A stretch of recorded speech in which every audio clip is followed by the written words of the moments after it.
White Sox Podcast, coming to you live from Studio A of our CHGO offices here in the West Loop of Chicago. I'm your host, Sean Anderson. Alongside me, the full CHGO White Sox crew. Vinnie Duber is our CHGO White Sox beat writer. You could read his work at allchgo.com. He just published a brand new piece today, talking a little Terry Francona, talking a little White Sox manager search. You should go read it. Man in the middle, Herb Lawrence. Hello. You follow him at Ekronwall23. He's our CHGO White Sox community leader. How's the flat tire? It's still flat. All right, there you go. Hit that thumbs up button. Make sure you're subscribing to the CHGO Sports YouTube channel. We appreciate Kevin Wells for producing the show today. What's going on, boys? Nothing much. You got a Happy Monday. very creepy Joey Christopoulos staring over your shoulder. Yeah, there you go. Good Lord. Make sure He's you're learning the ropes today. Make sure you're hitting that thumbs up button and make sure you're subscribing to the CHGO Sports YouTube channel. Our CHGO Bears crew is going to London as the Bears team will be playing Jaguars. the Jaguars in London. So there you go. Mark Brunell. Or Jimmy Smith, Byron Leftwich. Keenan McCardell. Leonard Fournette. I guess he was around like the actual like logo change though. Not to be a dork about it, but like that's like the Blake Bortles Jaguars. Ooh. Did I need an era too early? Kind of naming the other era. Okay, all right. Anyways. Tony Baselli. There you go. Yeah. I was trying to All right. think of the O-line Okay. in that. He was Okay. wasn't he the number one pick Yeah. in the expansion draft? Yeah, now he's a Yeah. Hall of Famer, I There believe. you go. No, he's on CBS Sports Radio. Mhm. Today's show, we are going to be grading Chris Getz. Obviously, we could probably just take off today if we wanted to. We can end the show at 2 minutes and 8 seconds by just saying F, and we could walk away and we could, go hang out. But we're not going to do that. We're going to Context, the baby, grind. context. Come on. We gotta talk. All right. So we're gonna try to do our best to talk through all of this. I really love the response to our Friday show where we talked about Skip Schumacher and the reasons why Skip Schumacher might be interested. And then someone said, didn't watch it, but why the hell would we want to come here? And it's like, well, never said he would. We were just more talking about the context on if Skip Schumacher does come here. I mean, first should watch it first. Right. You don't even have to. We agree answered with the it. question. Yes. I mean, I don't think anyone even was opining for Skip Schumacher to become the next guy, but whatever. Let's talk about the context. We want to talk about what his goals were, Chris Getz' goals were, his pre-stated goals were for the year. We want to talk about what actually happened, the short-term moves that he made, if they were the right moves for the team, and then the long-term moves, if those were the right moves as well. I know we have thoughts on the Cease trade. I don't know if the Aaron Bummer trade is going to be brought up, but maybe it will be. We will bring up all of that in the context. I do have to say, was listening to Sox Machine, and shout out to James, who was on here last week. Shout out to, now I was going to call him James as well. Now I'm just Josh. His name is Jim also. It's all Jays. Josh and Jim. They brought up the Ted Sox 31 Sporkle quiz. And I think James only got a 53 out of 63 By himself? by himself. Wow. So congratulations to both of you. I mean, it was But a duo, We tag teamed and it, I was yeah. feeding you hints. They did have 25 minutes. You guys only had 15. Okay. So I give the edge to us then. I think if Yeah. we locked you and James in a room and made you guys do that quiz, you probably just wouldn't. But yeah. All right. Let's get into the preseason goals by Chris Getz. I think the first thing that sticks out in every White Sox fan's mind when he took over is probably the "I don't like our team" quote. Do we want to go back to many August? months after he took over, but yeah. November. It was. I mean, we could even go into the elephant in the room quotes if we want to go to that for the AL Central. It feels like Chris Getz is easing into the general manager job. Is that wrong? Yeah, of me? it Okay, is. you laugh. Let's put it this way. It is wrong. That being said, I think anybody watching would say objectively from the outside, this looks like a very slow-moving process, right? I mean, we have a front office that was changed over pretty quickly in terms of the brain trust, but then we're still, to this day, seeing changes being made behind the scenes in the front office with people who are in charge of developing certain areas, scouting certain areas, more than a year after Chris takes over. I'm not saying that that's necessarily a timeline that should have been expected to be much different, but that's what is happening. And so that's why I clarify it by saying from the outside, because it's very possible that from the inside, he's right on the path that he wanted to be on, right? That he's right on the schedule that he and his fellow front office folks worked out. But from the outside, when we look at the collection of prospects, and we don't see a lot in terms of a group of position players specifically to kind of build out that next wave that's going to be that contending lineup of the future, and we're still waiting for those people to come into the organization. When you compare it to the, I guess that would have been about 7 months between with where Rick Hahn made the trades of Chris Sale and Adam Eaton and then Jose Quintana the following deadline. That all brought everybody in right away. And it was like, all right, there you go. Just wait for these guys to develop, and they're going to be at the big league level. White Sox fans can't do that right now because Chris Getz has not done the same sort of acquiring of talent that Rick Hahn did with his rebuilding project. And so this looks like it's going much slower. And so I don't blame anybody for thinking that it looks slow moving because from the outside, I also think it looks slow moving. It doesn't mean we have all the info on what's going on behind the scenes, but I think you definitely make a good point there in saying this is something that doesn't appear to be turning around very quickly, even if it is turning in some regard. And with this, I'm going to have a caveat out there. I was not a fan of the hiring in the first place. Multiple reasons. The main one being that Chris Getz had never done this before, and it was a huge undertaking no matter who was going to take it over. That being said, I'm going to try to be as objective as I can about this Chris Getz one year, and I'm going to start from November of 2023. I'm not going to start from when he actually did get hired as the White Sox general manager. But it seems like, I don't know about slow, but it seems like he's learning on the job, and so things are not done with any urgency or some expeditiously. And so when we hear about all these people getting fired this year, and all this stuff that's happening, Chris Getz is not a stranger to the White Sox. These things were present the 7 years he worked previously. And if he had an idea of, what Marco Patti and et cetera, scouts are doing down in there in Latin America countries, not cutting mustard. Last year was a great year to do it. And also there was a lot of things already wrong with the White Sox. And it looked like it took for him to get into the season to address these things, or to finally get out from the Dylan Cease thing. That happened in March, and it seemed like once that happened, his brain unlocked and was like, oh yeah, we might need a right fielder. Let's go and sign Tommy Pham. We might need another starting pitcher. Let's go and sign Mike Clevenger. And both of those moves, bad. I panned him at the time. I pan him at right now. So that's what I get on Chris Getz, is because it seems like I wouldn't say competent, because he's just got the job. And so I don't know if he's not competent, but he's just slower than a regular, everyday general manager would have been in recognizing that this team needs a complete rehaul. And he only did tweaks, little drips and drabs. And now it seems like after a year, it's like, oh, we got the worst record in baseball, or most losses in baseball history. Let's reel some things in. Let's fire some people, bring some new, fresh people in, and start anew. And finally say the word rebuild, even though all of us, everybody who's listening and watching, knew that they needed a rebuild. And yeah, just because that word is hard to hear because White Sox fans have been through it, we're adults too. We want the truth. If you got to go through a rebuild, say it. And that's what was happening. Let's start it last year instead of this Heyman and Hahn, maybe we'll catch some people in the AL Central by surprise. That type of stuff. And then when they lose 121, they're like, I expected to lose about 110, 111, or 1-on-5, 1-on-110 games this year. Like, you did? Word? Okay. That doesn't sound promising. Why did you expect to do that with knowing that you couldn't improve your draft stock at all this year?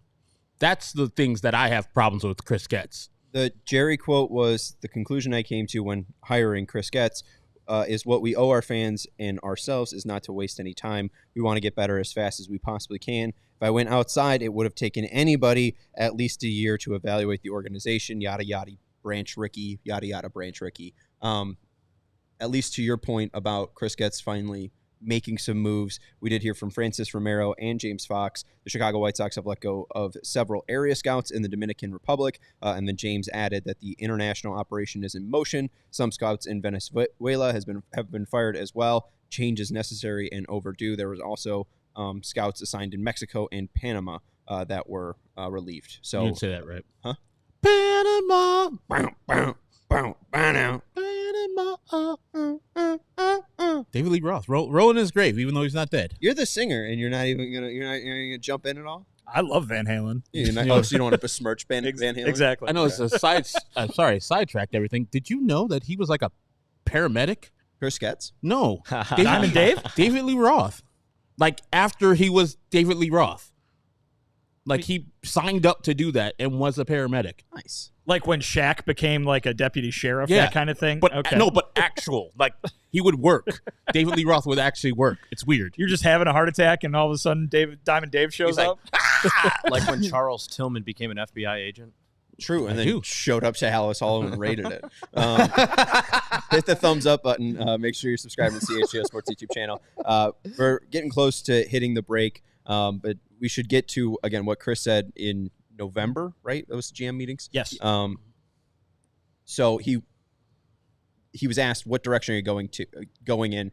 Do you have intention to compete in the AL Central? And Chris said, well, it's piece by piece. It really is. And set out to really improve our defensive play. We will allow our pitchers to attack the zone and be more efficient. We need to be more athletic, and that speaks to the improved defense, we hope, and obviously running the bases, taking extra bases, and those types of things. The style of play we're looking for that understands what it takes to be on a winning ball club. That starts with their approach on a day-to-day basis, being in the right place at the right time, on the field, and more or less being baseball players, going out there and working together and competing. We have a talented group. There is no question. I don't like our team, and we have to make some adjustments to improve in 2024. So right there, I don't need to go down the line. We have to make some improvements in 2024, or we have to make some adjustments to improve in 2024. I mean, is it an F? D? I guess I do have to go down the line. Yeah, I mean, for at least 2024, his goals to set out, we're grading. You're talking about the kind of baseball improvements. he wanted the major league team to play. Yeah. He made a lot of moves to try to fix that, and they played poorly the entire season. Right. No doubt about it. So, I mean, it's just unfortunate because I think maybe the scouts and the international thing has some vision. I think the Brian Bannister hire had some vision, and overall their pitching was fantastic, at least for a team that had 121 losses. I think if you look at like their actual like WAR by pitchers, I think they were top half of the MLB. So it's just hilarious how bad their defense, their base running, and their hitters were. James, Jim, and Josh had a recent episode where they shared bad statistics of the 2024 White Sox. This was the first time in 124 seasons that the White Sox did not have a hitter with 1.5 WAR. A hitter with 1.5 WAR. Oof. And it's the second time they only had one hitter, I think, above 1 WAR. So last year's team in 2013's team were the only times that the team had only one player above 1.5 WAR. So last year was Luis Robert Jr. 2013 it was ALLCITY Ramirez. So it's just a real dearth of talent when you come to the offensive side and the defensive side. So it's tough, but I would say his goals, at least for the 2024 season, it was a failure because they clearly were in a rebuild and they didn't commit to it. Yeah. And I mean, they wouldn't say the word. Yeah, well, we know why. I mean, We know why. Because Jerry wouldn't approve a rebuild? No, because if you say rebuild, all the fans are going to remember what just got the last people who were in charge of that department fired, and they would have been mad again. But then, like, it was a PR thing. You don't think so? No, because then nobody wants a rebuild. But then don't lose trying to sell 121 tickets. games. Trying to sell tickets. I think saying the word rebuild is a lot easier than losing 121 games. I mean, I think that, but I'm not trying to sell tickets to a Major League Baseball I think team. it would have been a hard swallow for fans, and they would have been like, damn, this sucks. But then after a while, they'll be like, okay, I'm good with it. I don't think anybody likes to be lied to either by omission or purposely. And so I think the White Sox fans were lied to by omission. Like I mean, they did the rebuild, regardless of whether they said the word or not. They did it. Yeah, and so they didn't like lean into it. Like, just do it. Like, we're here, we're adults, we understand what needs to happen, and actually some fans will be like, well needed. We needed this to happen 2-3 years ago after the first thing didn't work out. Like after 2022 didn't work out, it's like, all right, it's ran its course.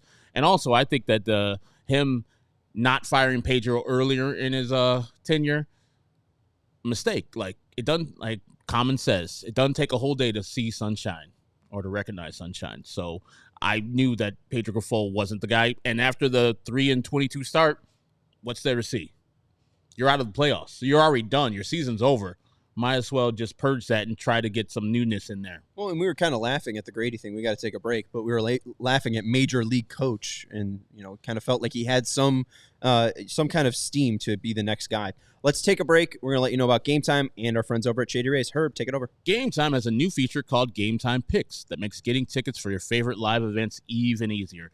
Game Time Picks filters out all the fluff to show you incredible deals on great seats, so you don't have to waste time searching through 1,000 tickets. Well, actually, this past Friday, Courtney bought tickets to the Anderson Paak show. It was awesome at a Huntington Beach Pavilion. Awesome place, great weather. And, of course, she bought them from Game Time because we know that if we're going to go to a place, a venue, either a game with baseball, football, basketball, or a live concert, we know that Game Time guarantee states that you get a lower price in a section and row that you're sitting in. Game Time will send you 110% of the difference, just like I got in Atlanta a couple of years ago. A couple other features that I love about Game Time is they're all in pricing. Toggling this feature shows you the total up front with no surprise fees at checkout. Seat views from your you get a panoramic view from your seat in the app before you buy, so you know exactly what you're going to get. No obstructive views for you. And the Game Time ticket coverage, your purchase is covered with the most flexible customer service policy in the ticketing industry. Take the guesswork out of buying tickets with Game Time. Download the Game Time app, create an account, and use the code CHGO for $20 off your first purchase. Terms apply. Again, create an account, redeem the code CHGO for $20 off. Download Game Time today. What time is it? Game time. Boo! Thank you very much to our pal Kevin, who did use code CHGO over at shadyrays.com. Not Kevin producing us, different Kevin. Kevin M, who's usually hanging out in our chat. Kevin M, use code CHGO to get 35% off polarized sunglasses at shadyrays.com. You can trust our friends over at Shady Rays. If your shades ever go missing or take an unexpected hit, don't sweat it. They have the most insane protection program in all of eyewear. Every pair is backed by lost or broken replacements. And if you don't love your shades, you can exchange them for a new pair or return worry-free within 30 days. There's no risk when you're shopping. Their team always has your back with fast and personal support. They have hundreds of options to choose from, so you're bound to find the perfect pair to match your style. And they're an independent sunglasses company that offers a world-class product rated 5 stars by over 300,000 people. They've been nice enough to share sunglasses with us for over 3 years now. I think they've been our partner for over 3 years now.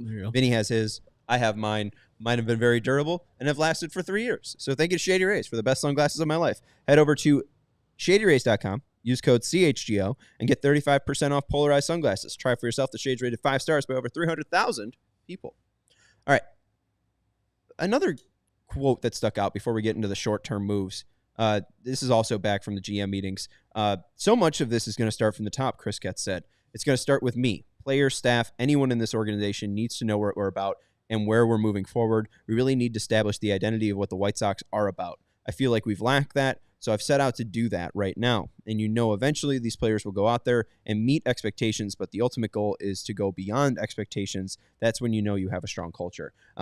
It's just always interesting that it starts at the top, and that starts with Chris. It doesn't bring up the owner. And I know the owner has spoken recently, but I feel like that's the elephant in the room. It's not the AL Central. It is just Jerry Reinsdorf. And I was talking to Vinnie earlier before the show, and my thought is, if Chris has been here for 10 years, if Chris has been around and he knew all the people in the scouting department, he obviously knew Marco Patti. Obviously, he was struggling at his own job to be the assistant general manager and to kind of build up the minor leagues because they did have the worst farm system. Like, how are these moves not taken last year in October and before you go to the GM meetings and say, I don't like our team? Because it seems like you had an idea for Brian Bannister and for Josh Barfield, but it took you a year to evaluate these people. And I'm unsure why. Maybe Chris just had no access to the international people. Maybe he knew Marco Patti, the person, had his email, but like, you know, they just worked in completely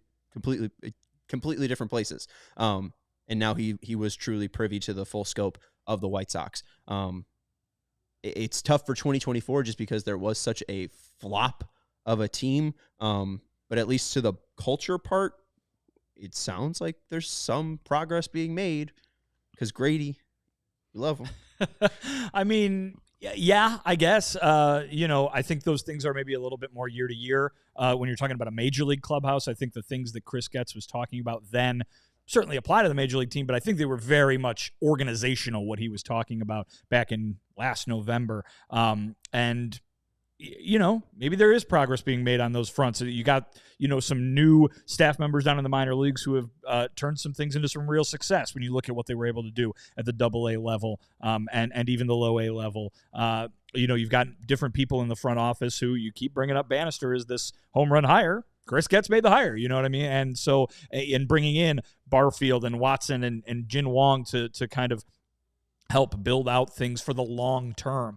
I think more and more you got to look at this kind of as an incomplete because it is the first year of what is expected to be a very long-term project. But we say very long-term because of what we were talking about earlier, right, Herb? So I think when it comes to 2024, the things that you got to zero in on Chris for are the things that were made for long-term, you know, development of the organization and the long-term changes to the organization, whether that's a behind-the-scenes thing, trying to bring in some prospects, and that was done to varying degrees of success, obviously. But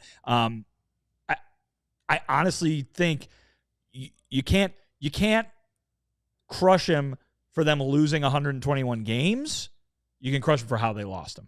Because I think the parameters that he set for himself were everything you read earlier. Going to be so much improved at defense, going to do the little things right, no more base running mistakes, and we didn't see any change in that. Granted, all the guys who are on this Major League roster, for the vast majority of them who were and remain on this Major League roster, aren't supposed to be part of the next contending Major League roster, right? That's how long-term this thing is. So maybe that does change, and maybe the cultural White Sox way, if you want to call it that, changes are being made down at the minor league level. And when these other guys come up, you're going to see that. But we certainly didn't see those kinds of things from the major league team in 2024, a team that I think is pretty objective in saying was not built to win. To continue my point I made before the break, the culture thing, I think, is a weird thing to say you want to improve and then continue the leader of that culture in the clubhouse, at least, in Pedro Grifol. Like, that's one of the things I actually have a bugaboo about. Whenever pro sports, you get a new general manager or baseball ops guy, and then that person keeps the person below him that is, of course, part of probably a losing culture. Otherwise, that new person wouldn't be brought in here unless there's like a retirement. So I always say for general managers, and maybe Chris wasn't given permission, but that's a total different subject, as people are pointing out that he's got to go to Jerry for some of these decisions. I want my baseball people to have autonomy to make baseball moves, but that's a different subject. When you hit the job and you know culture needs to change, that manager, that coaching staff, they're probably part of the problem. If they couldn't get the players to be a cohesive unit, which I think a manager's main job is to have these players ready to play at 7-10 to kick your ass, then he's part of the problem and needs to go. It just took a long time for him to recognize that, oh, yeah, Pedro's part of the problem that was here last year and years before, so I need to get rid of him. And so I just think that Chris took too long to do some things that were obvious in the door. And he didn't get hired last October. He got hired, in the end of August?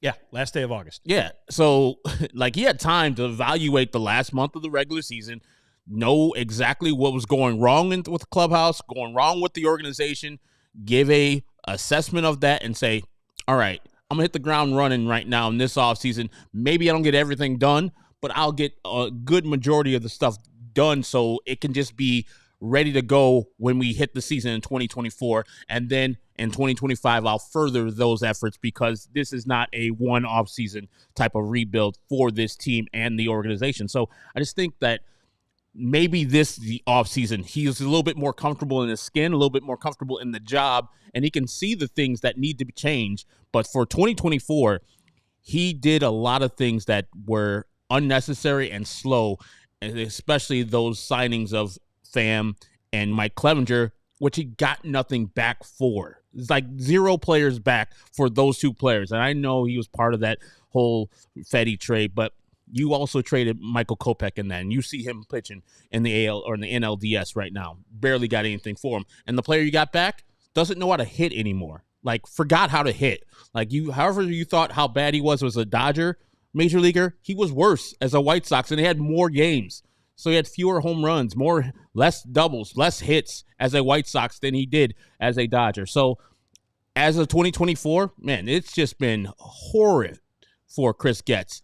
I just wish him clarity and the actual hammer to do the things he needs to do instead of having to check over his shoulder to Jerry. Like, can I do this? Can I do this? Like, that doesn't serve anybody well. That's the same situation that Rick Hahn had with Kenny over his shoulder. Like, can I do this? It's like, as long as it's not cost me money, I trust your baseball judgment, Branch Rickey. Is it almost Shakespearean that Rick was always afraid of the guy in front of him, and it was the guy behind him that ends up stabbing him in the back and taking his job? Anyways, appreciate the super chat. We'll get to that in a second.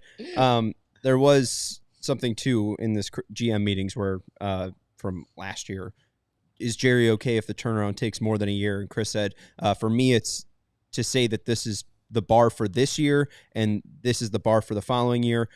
It's more about chipping away and trying to improve our roster and really appreciating about what we are as a White Sox organization and getting buy-in from the players and go from there. It just seems like it's taken a slow time, and 2024 ultimately kind of ends up being wasted.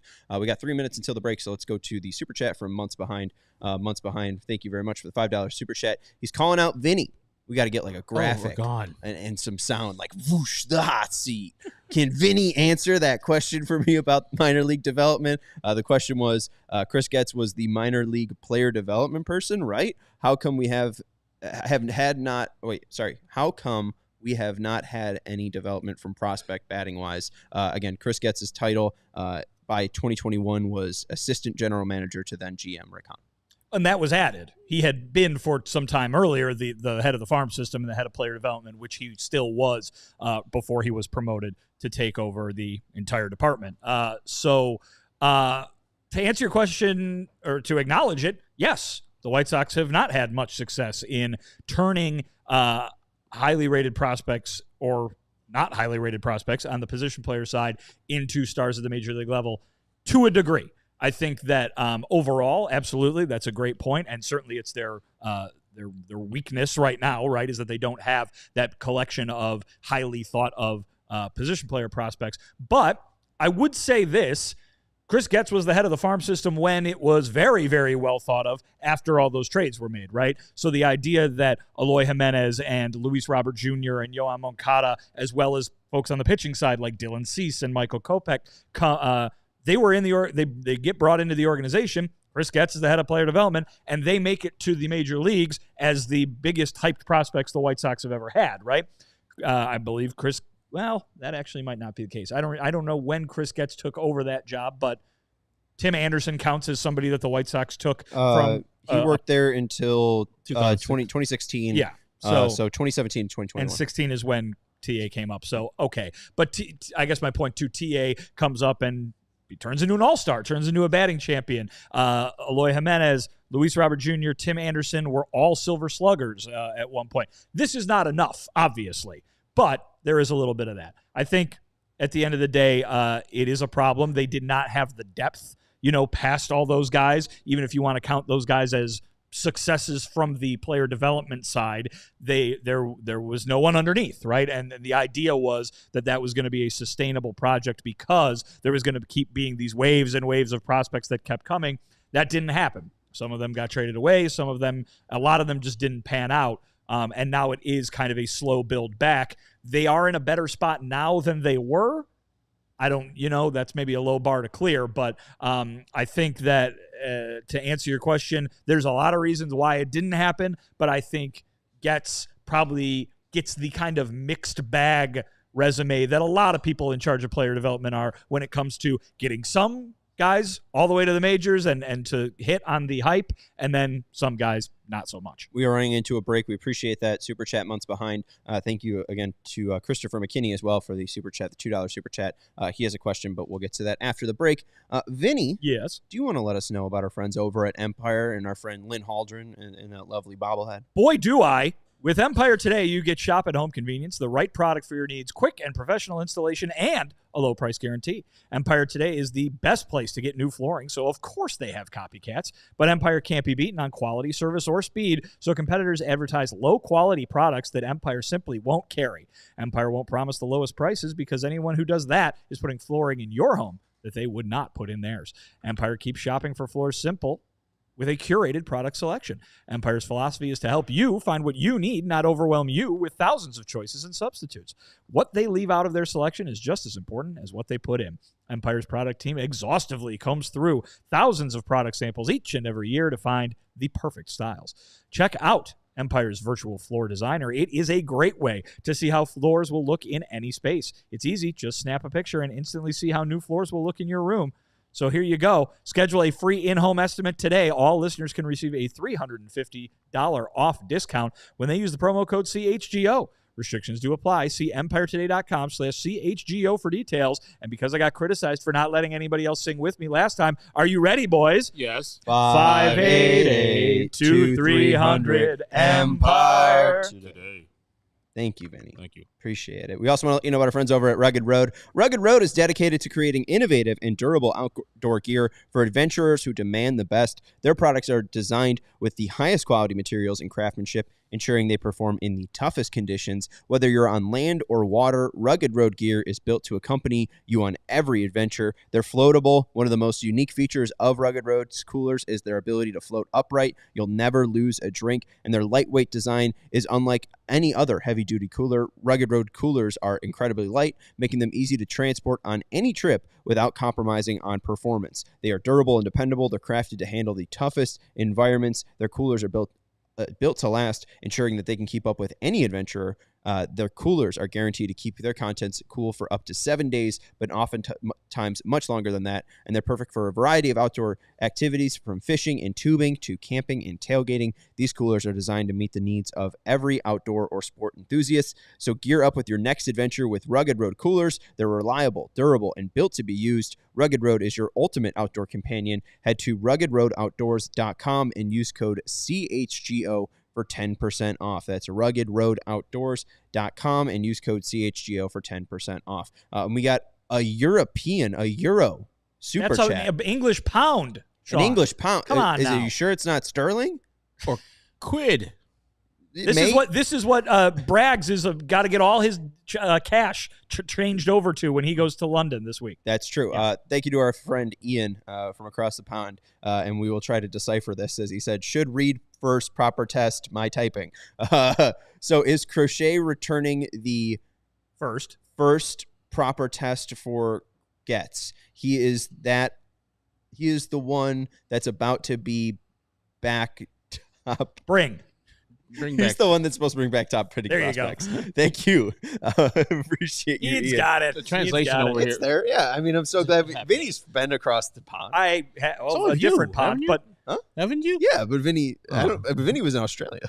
That's a different pond. I know, but I don't think he was even across that pond. I just assumed that in England they probably have all the letters on the keyboards are probably all in different places. So it's, who knows? Who knows? So wait.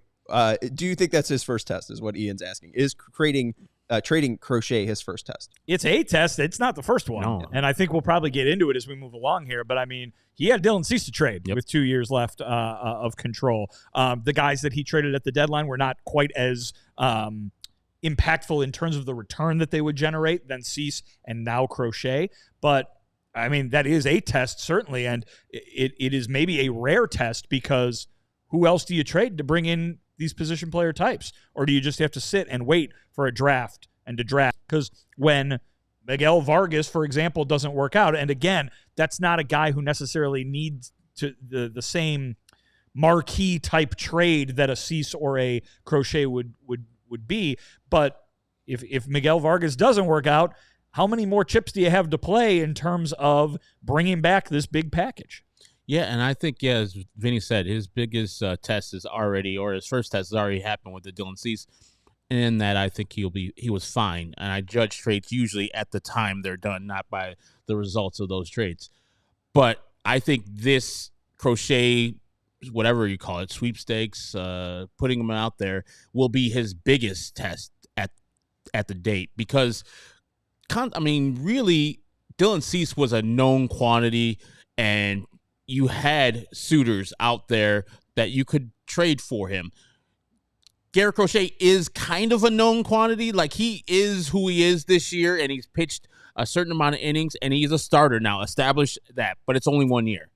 He does have an injury history, and so what can he get from the market where he's clearly the biggest trade chip on the block? Last year, I think Dylan Cease was the same, biggest trade chip on the block, but also had to wait for the best player in baseball to sign somewhere. He was the biggest pitcher. Sorry. Because Juan Soto was traded last winter. Yamamoto, too. I know he was a free agent. But true. I mean, but they had to wait. But this year, there's going to be some waiting for Juan Soto. But otherwise, Burns is going to go off the market, but there won't be as much waiting for all the moves to happen because of one player. I think this offseason will be a little bit more movement, and I think that will be in favor of the White Sox and teams who are selling off. And so I think whatever he gets back, if he does trade Garrett Crochet, whatever he gets back is going to be his thing that he's going to be judged on probably the hardest. Yeah, and please stick with us for a moment here. We're testing out a new camera here in Studio A, and the thing about new cameras is sometimes they don't work. Give Kevin Wells some props because he's been working on tech stuff for the entirety of the show. So nicely done. It does not work at all. I'm doing my best. We're getting there. The camera? Yeah, it kind of works. It's worked a little. No, bit. that's what I look like. Yeah, so enjoy this on screen. That's exactly who I look like. So please enjoy this lovely picture of Chris Getz Lawrence in a very nice jacket. Yes, in a very nice jacket, wearing my shady race. And looking at the top 10 free agents, I think Garrett Cole can opt out. But I don't know how likely that is. And if he's opting out, it's likely just, hey, let's give me more money. Yeah. You mean in terms of pitching? Yeah, who's going to be out there? Yeah. Right. Corbin Burns is the best, as Herb mentioned. Blake Snell will likely also be a free agent again. And then there's not Alex Bregman, but Max Fried. But all those guys are over 30. They're good, though. Garrett Crochet, they are good, but Garrett Crochet is also very good. And, I mean, he's going to be making about $3 million. He's just so controllable, and he's young, and I think that's way more important than, or at least that's way more valuable than any of the free agents out there. So I think that he is the most intriguing pitching piece, where you probably could have argued Yamamoto, especially from like the Dodgers, who can sign a player like that. I think it's likely Crochet's market and him alone. And I hear you, what you're saying, and I would agree with you in your assessment, but don't you think there's general managers and baseball ops guys that think it's only money? All I got to do is pay Burns money.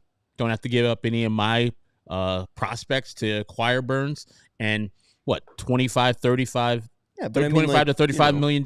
Yeah, it's a lot of money, but I think I know what I'm going to get out of Burns more than I got to trade both my prospect capital, which is going to be a lot, and pay $3 million and then maybe $5 million the next year to Garrett Crochet, who I agree is a top pitcher, but that general manager might be like, I don't know what I'm going to get from him. That was a good year, but you only pitched at full strength for a half of a year. Well, and that's where Chris Getz comes into this. But that's where Chris Getz comes into this, because he's going to be the one telling those teams, this is what it's going to cost you.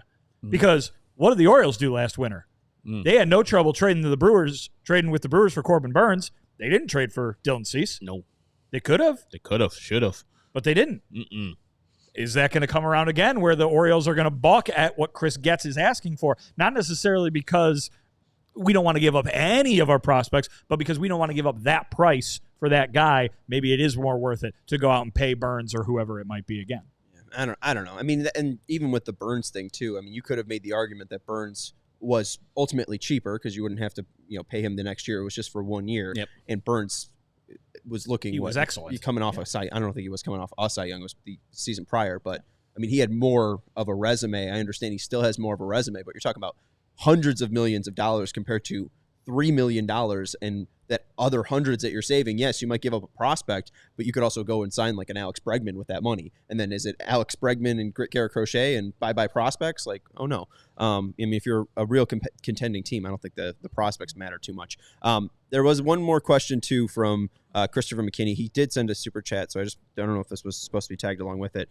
Everyone thinks we're out of the woods and the worst is over. How? 100 losses is still much in the play. 130 losses. 130 losses is still very much in the play next year, in my opinion. Wow, Christopher McKinney is ready for a 1899 Cleveland Spiders type season. Yeah, I don't think that's in the cards, because you could just look at this year, and the bar was set at 120, and it felt like they could hit 125, and then they go 5-1 in their last 6 games. 130 is unthinkable. I truly think that you could see the bar being pushed similarly to an Olympic record, and the only way that will beat it is if the technology of creating baseball players gets worse. Like that 2008 Beijing Olympics, they create the super space suit that gets banned in the Olympics because American swimmers were too fast, because it mimics shark skin or something. Like, I don't think that 122 losses or even 125 losses is likely possible. If someone's going to break the record, it's going to be like 122. I don't even think it's going to be 123. It's going to be very difficult for a baseball team ever to get to 125, let alone to 130. So I don't think it could ever be that bad.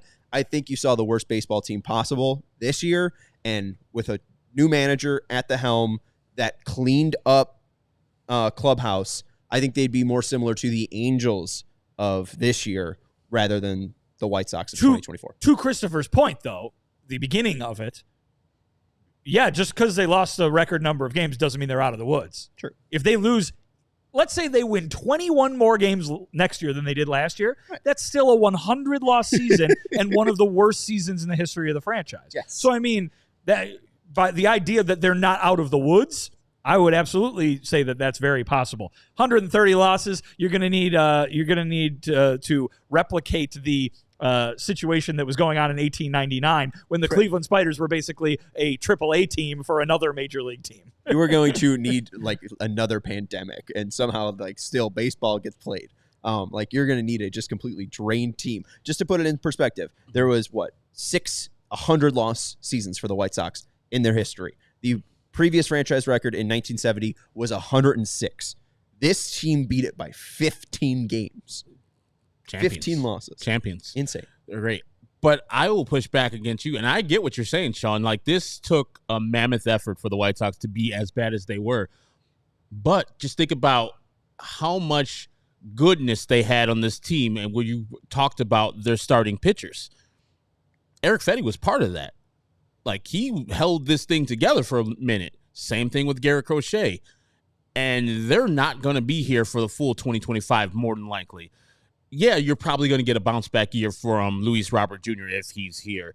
But there's no guarantee that Dominic Fletcher, etc., will be that. And will you be getting second half Andrew Benintendi? Will he just be that guy from now on? Or will he be the Andrew Benintendi we saw for the first year and a half? Right. Like those things could still happen, and 120 losses could be on tap because you don't have a stopper when Garrett Crochet, like, yeah, Gannon's good and Davis Martin are good, but there's nobody to stop a losing streak in that rotation.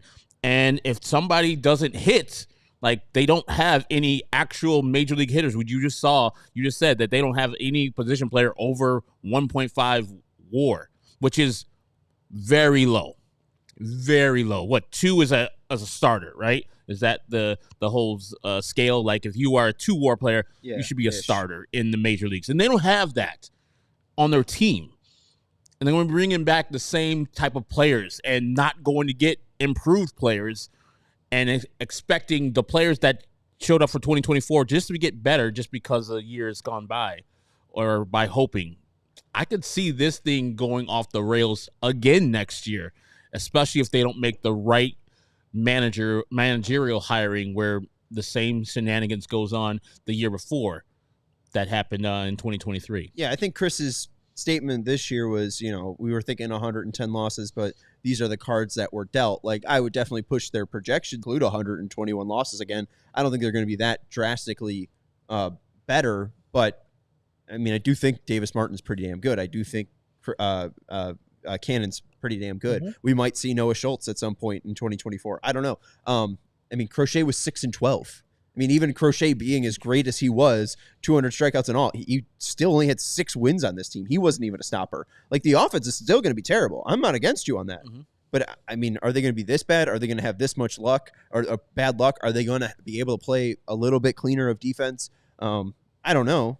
But, I mean, his short-term signings this year don't give a ton of – his short-term signings from 2023 don't give a ton of things to be optimistic about. You have DeYoung. You've brought up the lateness of the Pham and Clevenger signings. I'd push out that a little bit. Maldonado. I think the idea there was not, oh no, we still need a right fielder, we better sign Tommy Pham. He traded for Dominic Fletcher. That's a guy he wants to be part of this thing, right? Mm-hmm. He had a right fielder. The idea was Tommy Pham's out there, we might be able to get something for him. So I think it's two different assignments, if you want to stick with the grading metaphor, right? The idea that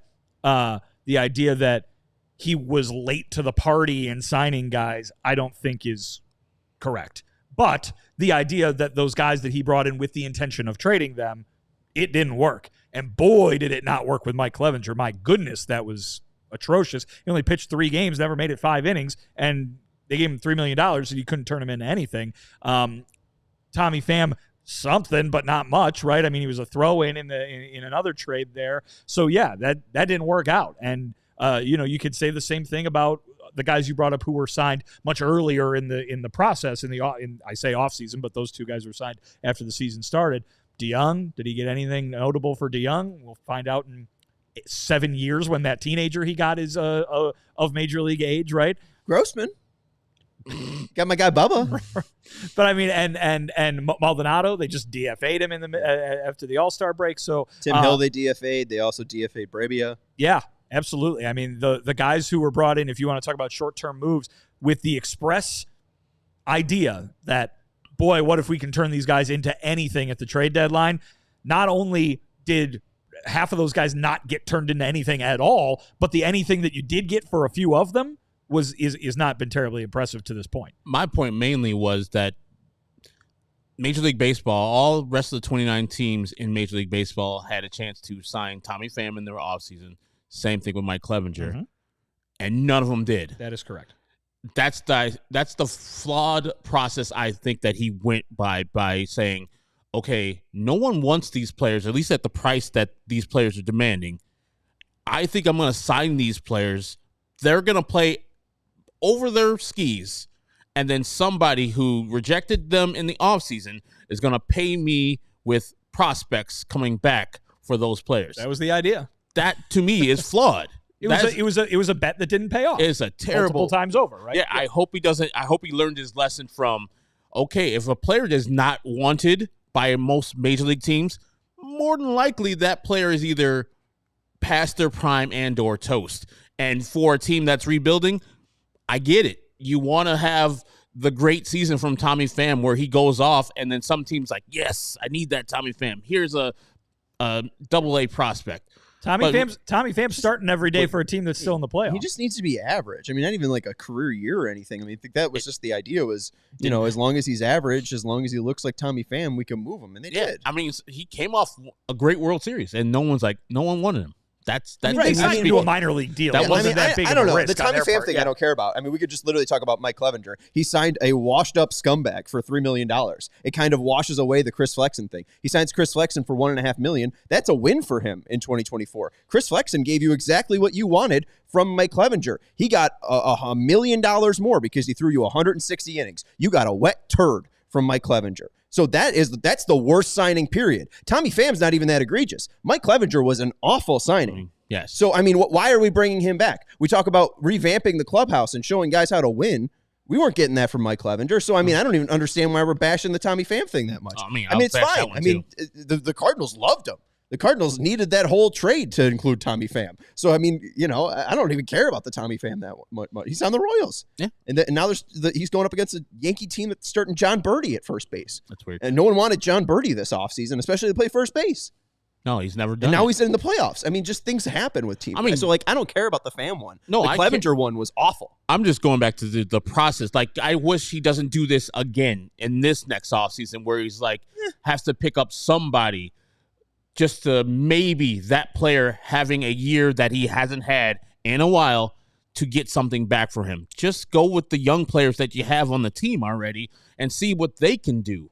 Like, I'm tired of getting older veterans to teach these guys how to play Major League Baseball and or turn around this team. That's what happens in a rebuild, man.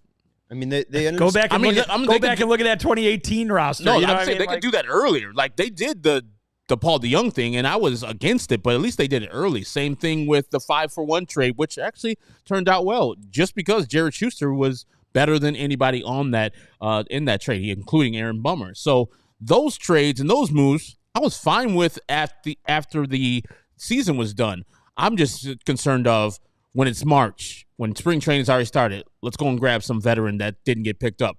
You've already learned the lesson. Let's apply it next year. I don't know if it's a minor league deal and they're bringing in Tommy Pham like to moonlight behind Dominic Fletcher. I don't care that much. I don't know. I think Like, that's something like that's likely to happen. Here's the thing: That's is how baseball works now too. Is that all those signings happen late? I mean, top of the market, middle of the market, bottom of the market. That's how it happens now. they're not spending $7.5 million on Fetty. They're not spending $5.5 on Brevia, and they're not spending what they give Tim Hill. Was Tim Hill 1.5? Like Or 1.75, I think it major was. league contract, Right? Like, I mean, I would be surprised if they're giving a major league deal over $2 million out this offseason. They spent $22 million this offseason on major leaguers. I don't think they're going to go over $20 million. Too. So I think you're going to get mostly your wish. They might try to like fill some holes, likely up the middle. Maybe they get like a veteran shortstop again. Maybe they get a veteran second baseman. 1.8 million. But yeah, I mean, I don't think they're going to go above the Chris Flex and Tim Hill deals.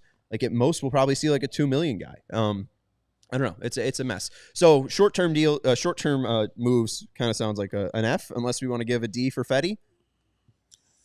Yeah, Does I Flexen mean, and Fetty make it a D? I think, in my opinion, a lot of that stuff is probably like when we talk about grading based on his own parameters kind of thing. A lot of that was pretty low risk, both financially and roster wise. What does it matter if a lot of those guys are on the team in a season where they're not going to do anything anyway, kind of thing. But the fact of the returns, I think, is what you end up grading him on, right? You invested X dollars or roster spots, time in these players who your intention was to trade for the future of your team. How many guys did they get that we can pencil into that lineup of the future at the trade deadline? Miguel Vargas is the hope from Chris Getz, and he's been awful in a White Sox uniform. Everybody else is a teenager for the most part, right? For the most part. Yeah. And that's another thing. Like, more than likely, most of these players, when the White Sox are good, will not be on the team. Like, if any of them. Trey McGow's 27. That's why I said for the most part. Yeah. William Bergola, though, he was a teenager. The Philadelphia. Yeah, that's who they got for Tanner Banks, yeah. Yeah, so let's go to the long-term ones, because Bummer did end up having a club option. You kind of are fine with the Bummer deal? Yeah. I think that was a short-term move. I'd put that in the short-term category. Well, I mean, he had. I mean, you could have kept Bummer even until this year and next year. But That's what I'm thinking of. Careful. Yeah, it's all right. But look at who he got, I guess is my point. He got so many people that aren't necessarily long-term guys. Soroka, we knew was going to be gone after this year anyway, and Nicky Lopez is being talked about as someone who's perhaps going to get non-tendered. The other three guys in that trade are a little bit more long-termy, but Braden Shoemake work himself into any long-term plans. Jared Schuster's just a mop-up guy at this point. You're pinning all your hope on the Illini pitcher. Riley Gowans? Yeah, Riley Gowans. So, I mean, is that a long-term move, or was that, hey, maybe we can get something for Soroka, maybe we can get something for Nicky Lopez? That's what it seemed like to me. Mm-hmm. But I think that if any trade is 100% win, that's 100% win for me. Because you had That one? Yes. The Groot Santos one is 100% win. I'm kind of iffy. I feel like you could have gotten more for Bummer, even especially what we heard from, I forget what hit piece it was, whether it be Ken or Jesse. And again, it's not a hit piece because it's factual. But like it seemed like it was very clear that those guys were going to be non-tendered, and Chris said, "Give me your garbage." And in a way, it was a salary dump-ish because none of those guys actually cost any money. Bummer did. So I don't know. That really wasn't a great trade. I feel like Bummer actually had more value than 5 piles of garbage. But Gowan's turned up to be interesting. 122 innings, was previously a reliever. Now he's a starter. Yeah. He was all right. Schuster was all right. I mean, what is For what he Schuster? was. Schuster's not going to be in the rotation, though, next year. No, but he's a long man, lefty out of the bullpen. That has value. You just got what you traded away, pretty much. I know Bummer's a little bit more, ground ball maven, but his results haven't been great. Long-term deals then, or long-term other deals. The Santos one I feel like was a win. I mean, you traded Cruz Santos, who I think appeared in 3 games. Got hurt. For Prelander Baroa? For Prelander Baroa, who was sick. And Deloach. Come on now. Prelander Baroa was not good. Was he not? I thought Prelander Baroa was fine at the end of the year. I thought he was one of the better, watchable I guys. think, but he's only 24. Yeah. He's 24. He was worth 0.4 wins, a 3.32 ERA. Come on. Yeah, he's got a 6.5 walks per 9, but he also has 12.3 Ks per 9. when I think long-term deals, I think Cease, and I think that's the one that jumps out. Yeah. And then some of the ones that he did make at the trade deadline, the other half of them, right? The part of the equation that is what you got back. Those are long-term moves. The idea that Vargas has been so awful in a uniform has to be dispiriting, but I think it's that Dylan Cease trade that you look at more than anything and say, like you said, Herb, look at it at the time. They got 2 very highly thought of pitching prospects. I think both those guys are still very highly thought of pitching prospects for the White Sox. Yes, they are 2 of a group because of the amount of depth in that department that they have. But to have 2 guys who could be part of your pitching staff going forward, big parts of your pitching staff going forward, certainly in the case of Drew Thorpe and maybe even Iriarte, that's probably the thing that he's done that's gotten the most acclaim, I would imagine. Yeah. I was a fan of the trade at the time, still a fan of the trade. I mean, Steven Wilson hasn't worked out as well as they wanted to, but that guy, he wasn't that great with the Padres. He was middling with the Padres. But getting traded from the Padres to the White Sox could be jarring when you're about to go to Korea for the beginning of the year. So he probably was off track, just like Miguel Vargas going from the Dodgers to the White Sox. But you got another one, Zavala, even though he's way far away and probably didn't have a great year this year, you still have hope for him. You still have hope for Drew Thorpe. You still have hope for Iriarte. I think that's a win. I don't know if it's 100% or my favorite of the trades that he's done, but I think that is a win for Chris Getz. No matter what Dylan Cease goes on to do. I think I gave it a B-. Is that what you guys felt still? That trade? Yeah. I feel like they could have gotten was more. so good they probably could have gotten more, but the market dictates it, man. The market dictates. I feel like Major League Baseball was just too under on Dylan Cease in general. But yeah, I think that's pretty much most of it. I mean, the Fetty thing, I really like the idea of, hey, let's go sign Eric Fetty, and we think that we can help him be a better pitcher, and he was. Yeah. I just felt like they didn't get enough from him as well. So there hasn't been a trade I loved outside of the Cruz Santos one, because you traded at a high point. You got 3 players. Did it turn into anything? No. But is Cruz Santos going to turn into anything? Probably no.